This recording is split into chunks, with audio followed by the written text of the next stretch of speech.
well, if everything's so negative, is there anything Americans think that we can work with China on? And the answer is specific things, but a lot of things that you might consider relatively innocuous, perhaps, or important for global cooperation, like climate change and scientific collaboration. Americans broadly think that the two countries cannot cooperate on those. So I was particularly struck by those findings.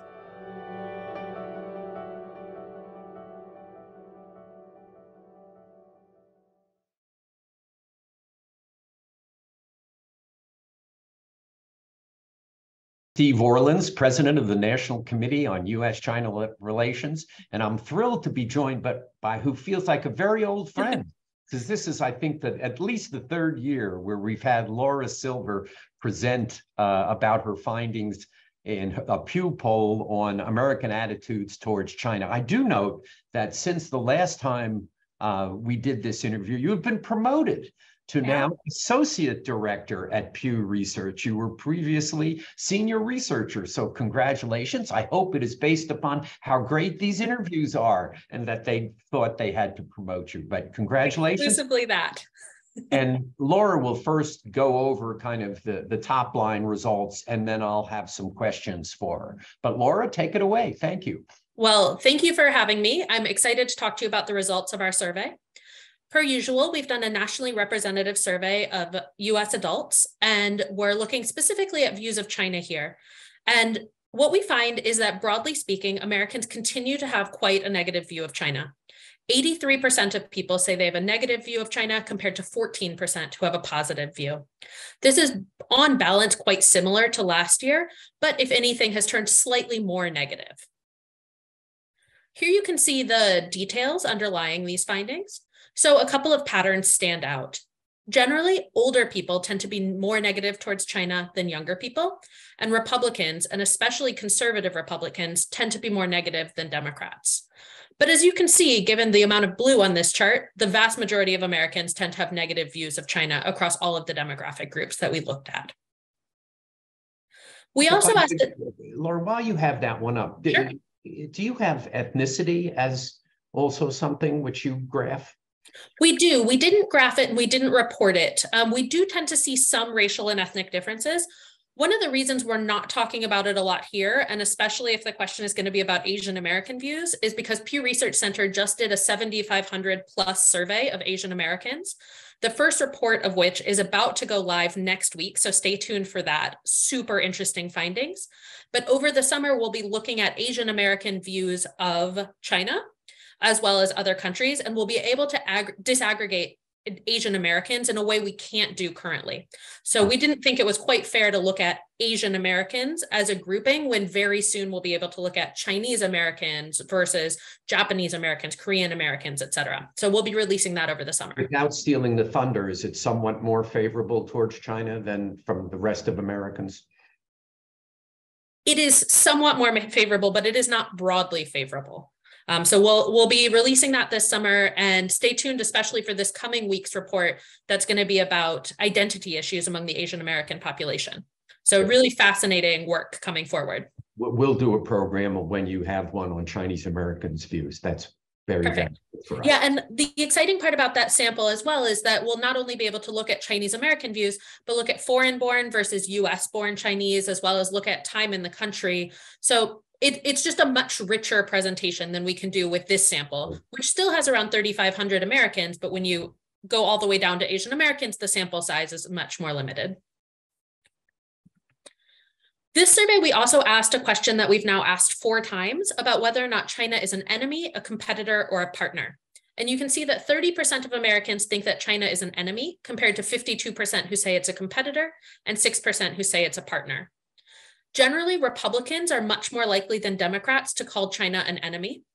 And the share who call China an enemy across the entire population, but also among Republicans and Democrats respectively, has gone up since last year, returning kind of to the levels that we saw in January of 2022 and February of 2021.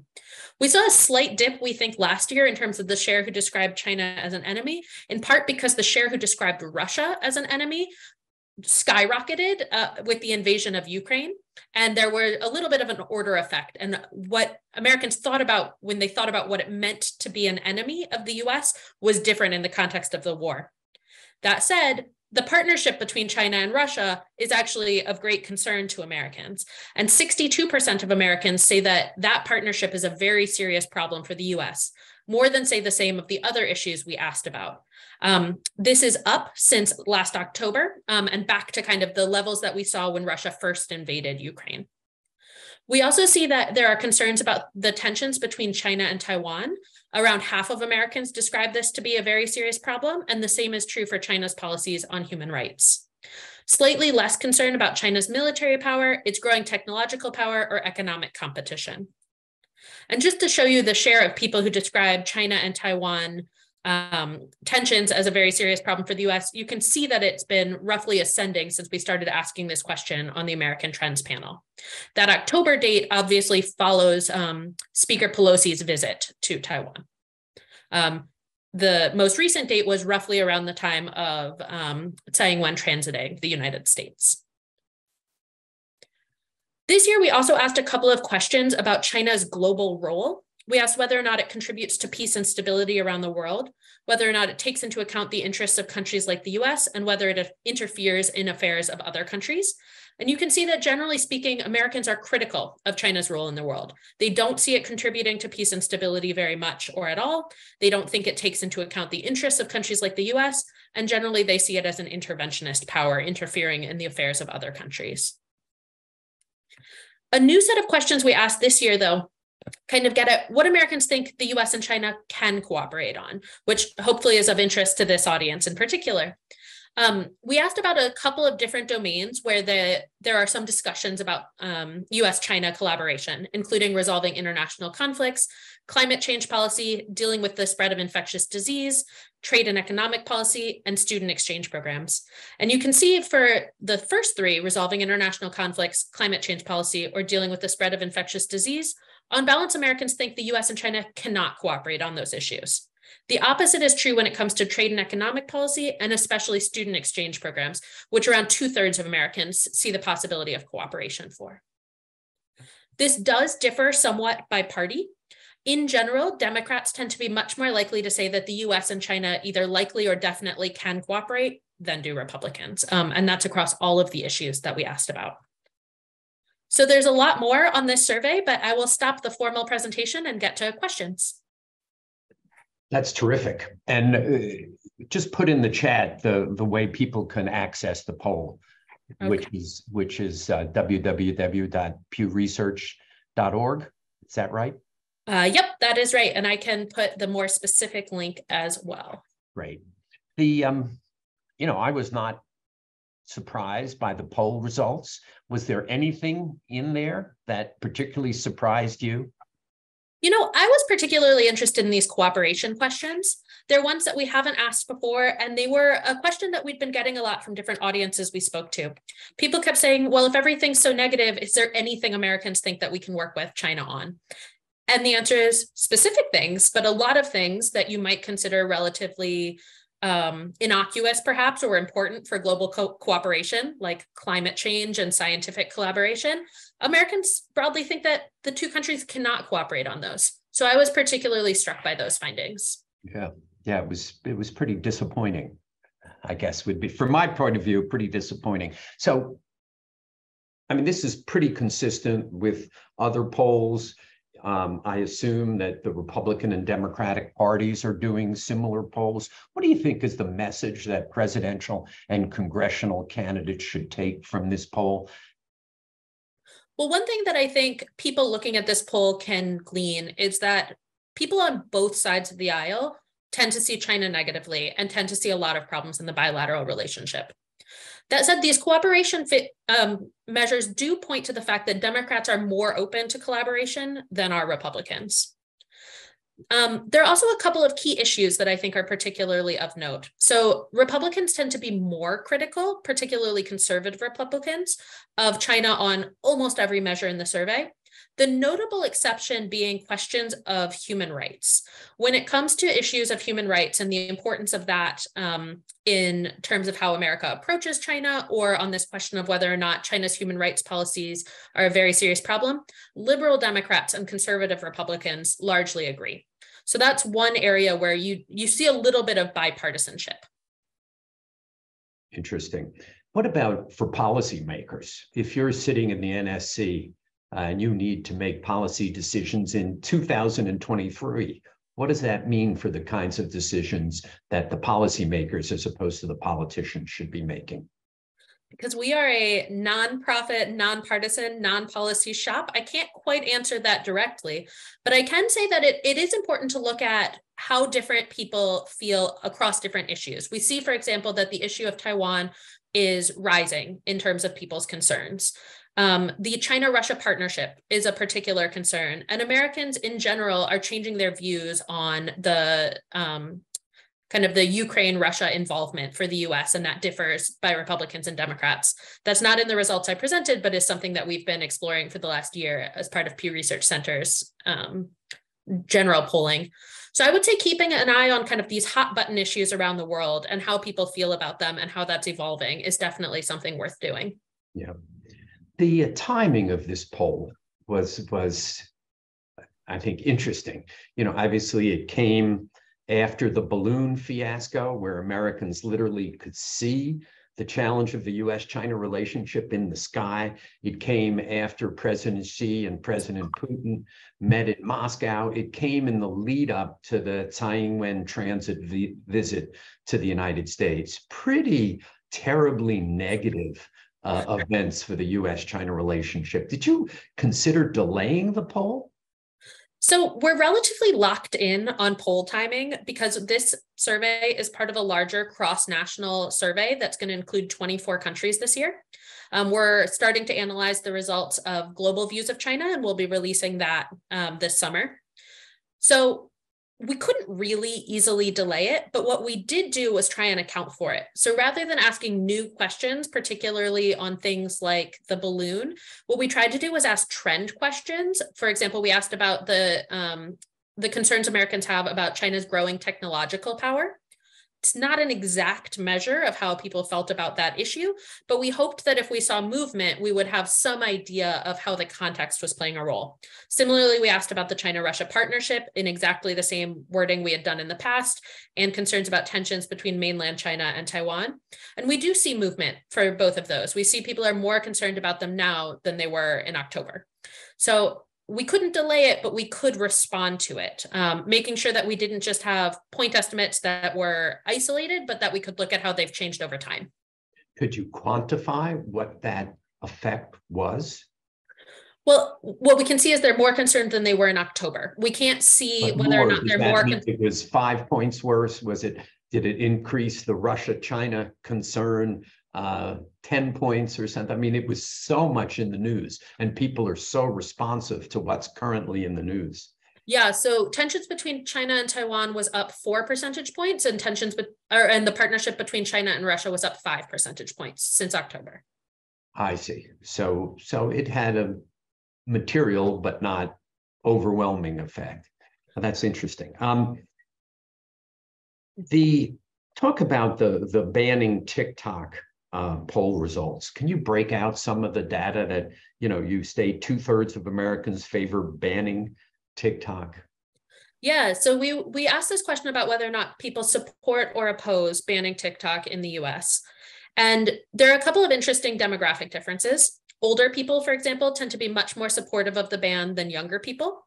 We see 71% of those ages 65 and older support such a ban, compared to 29% of those under 30. Wow. Some of that is definitely usage. So TikTok users in general tend to be much less supportive of a ban than non-users, but older people in general are more supportive of a ban, even once you account for usage. Republicans and Democrats also differ. So 60% of Republicans support a ban compared to 43% of Democrats. But a lot of this is also driven by usage. So Republicans and Democrats who use the app are equally likely to support the ban. Among non-users, Republicans are more likely to support a ban. Did the question say if you are aware that ByteDance is Chinese owned. And then I get to a substantive question, which is ByteDance Chinese owned? Because in my understanding, it's owned by KKR, SoftBank, Sequoia Capital, the Carlyle, my former partners at the Carlyle Group, General Atlantic, and others. So earlier in the questionnaire, we asked two knowledge questions. One was about where the parent company ByteDance is based. So we didn't call it Chinese owned. We asked where ByteDance itself is based, which is China. And we asked another question about technological ownership, where we asked the name of the parent company for Google. So these were both knowledge questions that were multiple choice. The parent company one was actually kind of a distractor. And then we asked 14 questions that were unrelated to TikTok before we got back to support and oppose a ban. So the question itself about support or oppose the ban did not reference China. However, we had 14 questions earlier, asked them this question about knowledge. So we were able to look across those to figure out that people who actually know that ByteDance is based in China are more likely to support the ban. Mm-hmm. Interesting. The you have a lot of questions on China's role in the world, and the view of Americans is China interferes too much in the affairs of other countries. For instance, Taiwan. The Chinese view.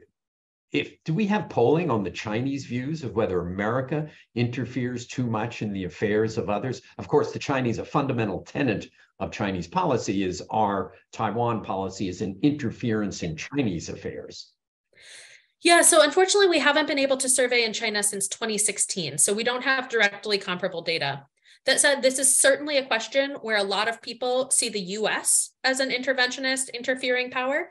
And part of the reason that we asked it is that we asked it about both superpowers, and we asked it in all 24 countries where we're surveying. So this summer, we'll be releasing a comparison to look at what percentage of people in different countries think this of the US versus think this of China. And that's actually the case for almost all of the questions I've shown you. We're going to be doing a relatively deep dive comparing views of the US and views of China in the 24 countries where we surveyed, which this year, thankfully, for the first time since 2019, include a lot more developing economies. Right. We haven't been able to do a lot of face-to-face polling because of the pandemic, and we're excited to say that we are able to do that this year. And what's going to be the breakdown of that between what I would call the developed West and the rest of the world? It's still heavier on the developed West. It'll include most of the countries you've seen in our past reporting, but we will be in Mexico, Brazil, Argentina, Nigeria, South Africa, Kenya, India, and a number of other places I'm probably forgetting right now. As you know better than I do, the polling on the developing world's view of China and the West's view of China is quite starkly different. It has been in our polling, though we had seen some movements towards more negative views of China in 2019 compared to previous years. And so I'll be curious to see how it shakes out. We have not been to these places since then. And so we're really excited to get a clear read of how it's going. You have these questions about getting more out of the economic relationship. I guess probably because I worked on trade for a significant part of my career. I don't quite understand what that means. If you buy something for $1, I get the buck and you get the thing. We've each benefited. Neither of us, it's a commercial transaction. What does this mean? What are people getting at, or what are you guys getting at when you talk about one side getting more out of the relationship than the other, out of the economic relationship than the other? Yeah, so your view is spoken like an economist who has a view of trade that adheres, I would say, to economic principles of comparative advantage. That is not how the public assesses foreign trade. Generally speaking, there are large swaths of the American public, or publics more globally, but I know more about the American public's views of trade, who believe that trade is zero sum. And it's hard to convince them otherwise. There's been a lot of really interesting and compelling experimentation on this, much of it done by Professor Diana Mutz, who was my dissertation advisor. But she, for example, has done some experiments where she will look at telling Americans, let's say this policy creates 1 job in the US and 5 jobs in China. there are a large share of Americans who would turn that down because they would see that China is getting more out of it than the US, even though I think an economist would look at that and say, hey, that's great, net job creation, right?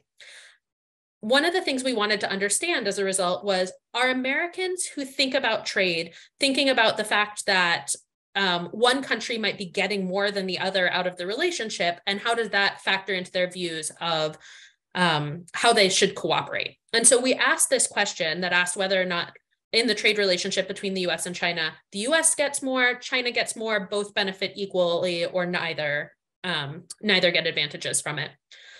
But we wanted to also understand if they just feel that way about trade in general, that it's extortionary of the United States. So we asked the same question about Canada to compare between the two.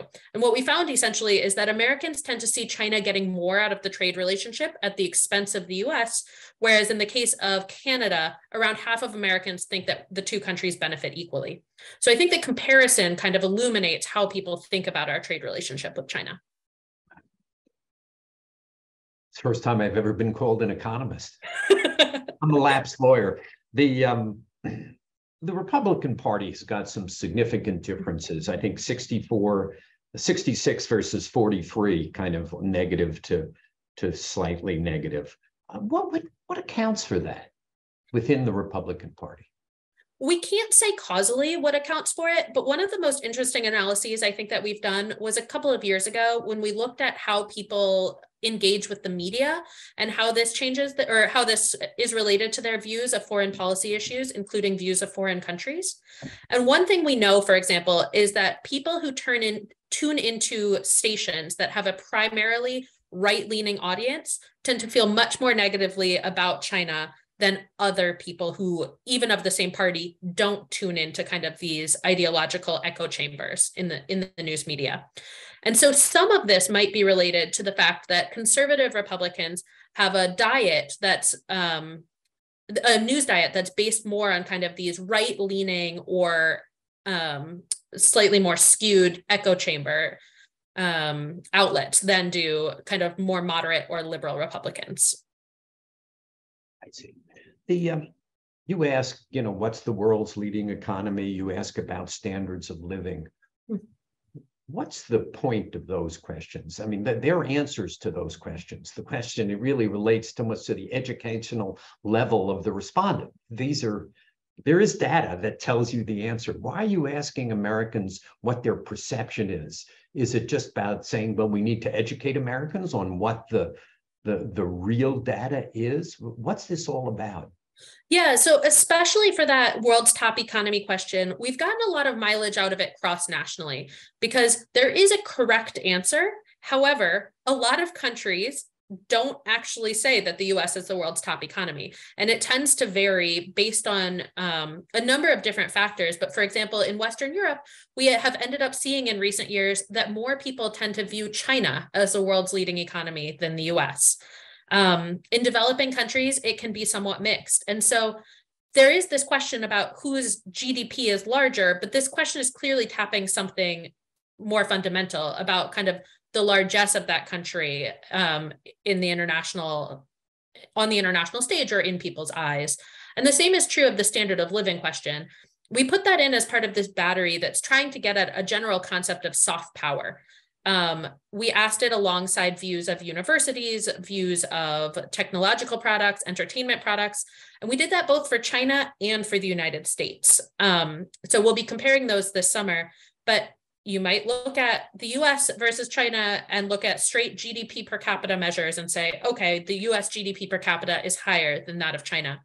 But the question really is, when people from around the world look at these two countries, do they see one as a place where they can move and be more affluent and have more opportunities? Or do they see the citizens in those societies living better lives? With the inequality that we have in the United States, there is the chance that people will say that China has a higher standard of living than the US. I don't know. We haven't analyzed that data, but that's kind of the general thought process behind why we included it. No, even if a respondent thinks that China's economy is bigger, I doubt they would think about emigrating to China. That still, the United States remains the bright, shining city on the hill for immigration. That is probably true, but the idea of soft power, I think, goes beyond just would you want to move there to does your country command some sort of influence? Can it help shape different policies and international organizations and things of that sort? Political scientists argue all the time about whether or not soft power is itself power. But I think we are interested in how publics think and whether or not there's an attraction power to these particular superpowers. One of the stunning, I guess when the first question was, is there anything that surprised you? And I said there was nothing that surprised me, but in fact there was, which was the percentage of young people who didn't know who the president of China was. If I recall correctly, 27%. I'd have to double check that number, but honestly, the share of Americans in general who didn't know Xi was quite a bit lower than the share of Americans who didn't know other superpowers that might surprise you, including, I believe something like 4 in 10 Americans didn't know Modi. That attracted quite a bit of attention from our Indian readers. But the people so some didn't know who the president of China was, but there was an overwhelming lack of confidence in his ability to do what's right for the world. What's kind of driving that? Generally, we've seen relatively negative views of China's leadership for most of the history of us asking about it, and particularly in recent years. There's a fair bit of correlation between favorability of the country and confidence in the leader. And this is the case for many of the countries and leaders we ask about, and also the case when it comes to views of the US and US presidents, typically overseas. But essentially, as we've seen views of China turn more negative, we have simultaneously seen a growing lack of confidence in President Xi. And so these numbers are relatively consistent with those in years past. And this summer poll is going to look at kind of confidence in Americans, in the American leadership. Yes, from other countries. Yeah. From other countries. Yeah, I think that the question that I always ask is, we have no confidence in China, but China didn't fight a war in Iraq based upon incorrect intelligence. So it kind of raises very fundamental questions as to what level of confidence people should have in both countries. Yeah, and in 2020, fewer people around the world, when we surveyed, had confidence in Donald Trump than said the same of President Xi. So it is certainly true that our leadership does not always evoke confidence overseas. Right. That said, President Xi very few countries have a lot of confidence in President Xi either.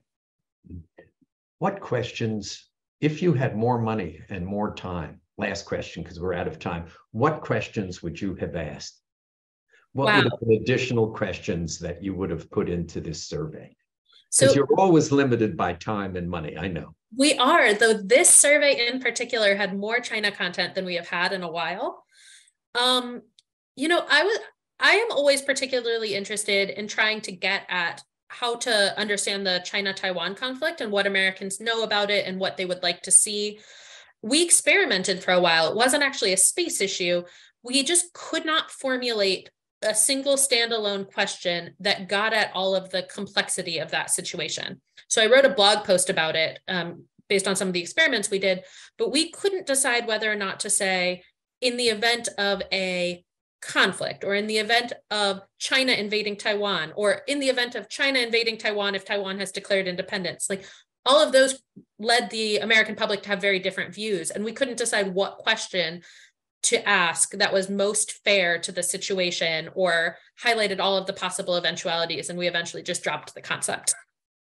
So I want more space so I can do it in a lot of ways, because I think that that's the fairest way to deal with such a complex issue. As you know, I love your polling.